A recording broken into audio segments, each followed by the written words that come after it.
Good afternoon, book lovers of the internet. Welcome or welcome back to my channel. I am BookNerd802, and about a week ago I uploaded part 4 of This Book Loves You by PewDiePie. I am reading this book in several chunks, and basically I stop reading whenever I feel motivated. And yeah, since I haven't done one of these in a while, I thought, why not make another? They get a lot of views, people seem to resonate a lot with them, they love them. And we are about halfway through now, so I think in about another 4 or 5 parts we should be ready with the whole book. So the first one is as follows, of course.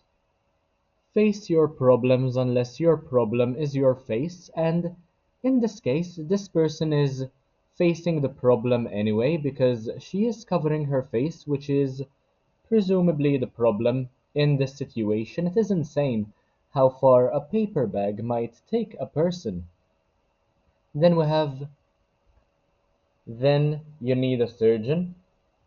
That is also one way of fixing your face, unless you have a paper bag. If at some point you do not come across a paper bag, then a surgeon might be plenty of help.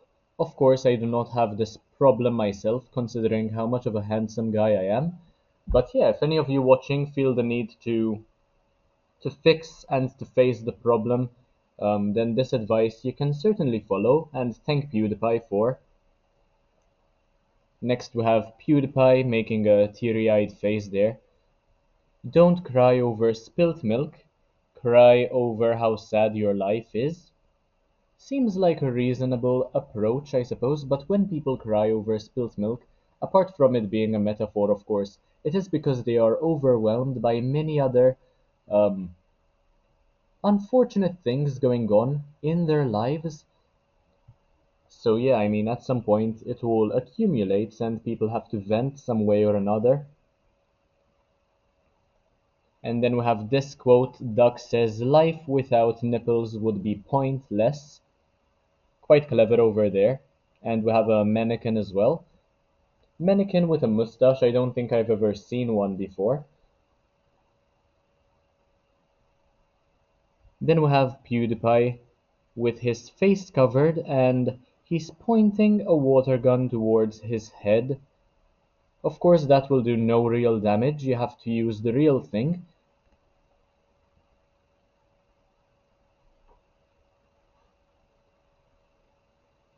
Next we have a very similar thing to what we've just read. Without nipples, boobs would just be butt cheeks that don't poop. This is honestly very inspirational. I can feel the motivation ooze out of the pages. Such a clever thing to say.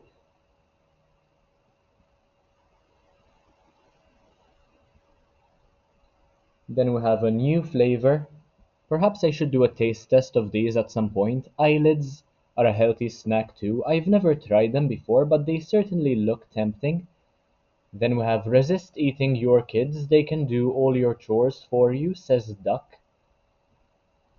I suppose I'll try my best, but I can't really promise you anything. Not advice which I might necessarily follow. I might consider eating my kids at some stage. Then we have never regret anything. And at the bottom of the following page, except that awkward emo phase you went through, I've never had an awkward emo phase, to my knowledge at least. If you find any evidence that I might have gone through an emo phase, please send me a message straight away. Next we have hide your tears, pretend you are okay, crying in the shower camouflages them away. I mean, if you are in the shower, you are not going to be seen by many people anyway. So yeah, I suppose crying in the shower is a very reasonable thing to do. This is what I often find myself doing as well. This is fantastic advice. I will push on, however, just in case I come across anything that is more motivational. Next we have this comic, a couple of panels here which say if you can't afford to buy this book, Option 1, did you steal it? Option 2, sell your kidney? Or option 3, offer your soul? Honestly, this book might be worth a lot more than my soul, perhaps two of my souls, if I'm being honest with you, if not more. Selling my kidneys, don't think that's a good idea, considering that I do donate my blood once in a while, so I don't really want to donate any organs just yet. And I definitely did not steal it, but ironically enough, I did get it for a steal because I found it for a very good price online. And these are the panels. You can take a look at what I have just read as well.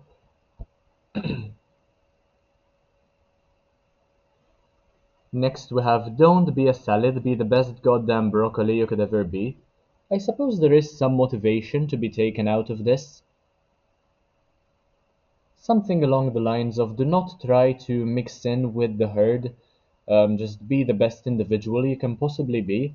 This is so profound, so deep, and I doubt that that kind of message ran through PewDiePie's mind when he was writing the book, but this is honestly such a beautiful thing to say if you read between the lines. Next we have Duck loves you this much. This might be a bit blasphemous for the religious people watching the video, so I am not going to pay it too much attention. Next we have You can never be hungover if you are drunks all the times is, which is fair enough, I suppose, but personally I do not consume any alcohol whatsoever, so this doesn't really apply to my lifestyle. And next we have this one, There's always a new day tomorrow. Sherlock.